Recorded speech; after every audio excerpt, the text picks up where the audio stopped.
রাজ্যের কৃতি ক্রিকেট খেলোয়াড় মণিশঙ্কর মুরার সিং আইপিএলের নিলামের জন্য যে একটা প্যানেল তৈরি হয়েছে, সেই প্যানেলে তার নাম অন্তর্ভুক্ত হয়েছে।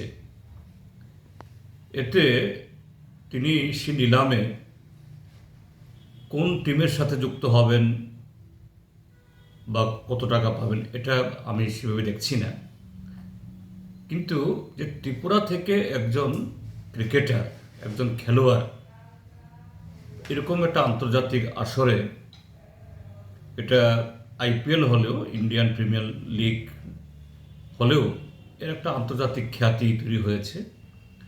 এটা আরও অনেক যে আমাদের যুবদের, ইয়াংস্টারদের, নতুন প্রজন্মকে শুধু ক্রিকেট নয়, খেলাধুলার আরও বিভিন্ন ক্ষেত্রেতে, বিভিন্ন যে এই ফুটবল বা ভলিবল বা আরও অন্যান্য জুডো ইত্যাদিতে তাদেরকে উৎসাহিত করবে।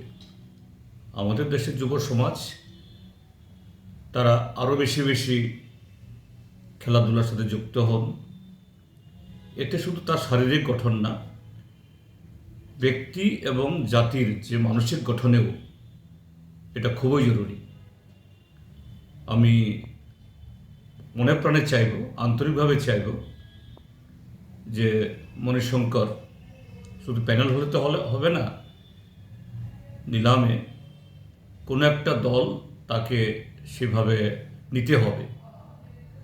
এতে কত টাকা পেল এটা বড় কথা নয়, সে যাতে এই টুর্নামেন্টে খেলতে পারে, অংশগ্রহণ করতে পারে। এতে এই ত্রিপুরার যে 40 লক্ষ মানুষ এবং বিশেষ করে যুবরা, তারা যে না এই খেলোয়াড়তে, এই প্রতিযোগিতায় আমরাও আছি, এরকম একটা ফিলিং তৈরি হবে।